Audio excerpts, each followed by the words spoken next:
বাংলাদেশ ও পশ্চিমবাংলার সীমান্তে 500 কিলোমিটারেরও বেশি জায়গায় কোনো ফেন্সিং ছিল না। এখন সেই ফেন্সিং দেওয়ার কাজ চলছে। দেখুন ও শুনুন সুবীর কি বলছে। বাংলাদেশ ও পশ্চিমবাংলার সীমান্তে 500 কিলোমিটারেরও বেশি জায়গায় কোনো ফেন্সিং ছিল না। আগের সরকার জমি না দেওয়ার জন্য সেটা করা যায়নি। নতুন সরকার আসতেই বিএসএফ এর হাতে সেই জমি তুলে দেয়। সঙ্গে সঙ্গে ফেন্সিং এর কাজও শুরু হয়ে যায়। কিন্তু বিজেপি এই ফেন্সিং দেওয়ার কাজে বাধা সৃষ্টি করে। বিএসএফ এর পক্ষ থেকে তাদেরকে জানিয়ে দেওয়া হয় তোমরা এখান থেকে সরে যাও। তা না হলে কিভাবে সরিয়ে দিতে হয় সে কথা আমরা জানি। বাংলাদেশ ভেবেছিল বাধার সৃষ্টি করলে তারা পিছিয়ে যাবে, কিন্তু এখনকার ভারত পিছিয়ে আসতে শেখেনি।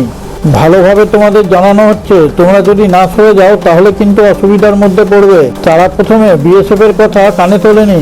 সে জায়গায় সীমান্ত পারে সাধারণ মানুষকে নিয়ে এসে ভারতের উপর চাপ সৃষ্টি করার চেষ্টা করে। তবুও ভারত বারবার সাবধান করে পিছিয়ে যাওয়ার জন্য। তা না হলে কিন্তু চরম বিপদে পড়তে হবে। সেই কথা না শুনে বিজেপি ওখান থেকে গুলি চালানো শুরু করে। তাতে আমাদের কয়েকজন বিএসএফ আহত হয়। সেই কথা দিল্লিতে পৌঁছে যায়। নিউ দিল্লিতে তৎক্ষণাৎ একটা মিটিং বসে। তারপরই আমাদের সেনাবাহিনীকে জানিয়ে দেওয়া হয় তোমরা কড়া ব্যবস্থা নাও। এর সম্পূর্ণ বিবরণে যাওয়ার আগে আপনার কাছে একটা ছোট্ট অনুরোধ। আপনি যদি এখনো আমাদের এই চ্যানেলটিকে সাবস্ক্রাইব করে না থাকেন, এখনই সাবস্ক্রাইব করে পাশে থাকা নোটিফিকেশন বেলটি ছুঁয়ে অলে টাচ করে দিন। আর হ্যাঁ, একটা লাইক দিয়ে শেয়ার করতে ভুলবেন না। তাহলে আমরা প্রতিনিয়ত এইরকম নিত্য নতুন খবর সংগ্রহ করে আপনাদের সামনে তুলে ধরার অনুপ্রেরণা পাবো। আসুন সংবাদে ফিরে আসি। প্রতিরক্ষা দপ্তর থেকে সেনাবাহিনীর প্রধানকে পরিষ্কারভাবে জানিয়ে দেওয়া হয় আমাদের দেশের সুরক্ষার ব্যাপারে আমরা কারোর সঙ্গে কোনো আপোষ করব না। ভালোভাবে বলা সত্ত্বেও তারা যখন সে কথা শোনেনি, তাহলে তারা যে ভাষা বোঝে তাদেরকে সেই ভাষাতেই জবাব দাও। সেনাবাহিনীকে খোলা ছুট দিয়ে দেওয়া হয়, তোমরা যেটা ভালো বুঝবে সেটাই করো। নিউ দিল্লি থেকে কোনো পারমিশন নেওয়ার দরকার নেই।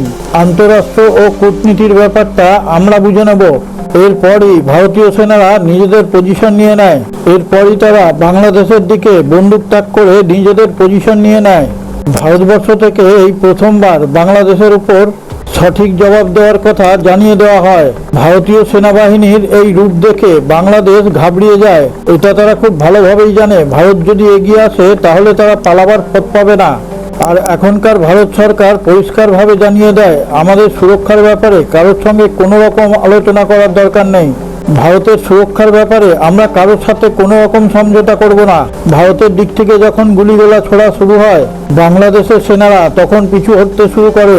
তখন বাংলাদেশের সীমান্তবর্তী মানুষজন পালাতে শুরু করে ও সীমান্তবর্তী গ্রামগুলোর থেকে মানুষজনদের সরিয়ে নিয়ে যাওয়ার কথা বলে। এরপরই বাংলাদেশের সীমান্তবর্তী গ্রামগুলো থেকে মানুষজনদের সরিয়ে একদম ফাঁকা করে দেওয়া হয়। ভারত বাংলাদেশের এই জায়গায় কাঁটাতারের বেড়া দিয়ে ঘেরার অর্থ হচ্ছে বাংলাদেশ থেকে অবৈধভাবে কেউ যেন ভারতে ঢুকতে না পারে। এছাড়াও এই ফাঁকা জায়গা দিয়ে অবৈধভাবে অনেক কাজ কারবার চলতো, যেমন জাল নোট, আর্মস এবং ড্রাগের কাজ কারবার হতো। এখানে ফেন্সিং এর কাজ কমপ্লিট হয়ে গেলে এই সব কাজ কারবার সমস্তটাই বন্ধ হয়ে যাবে।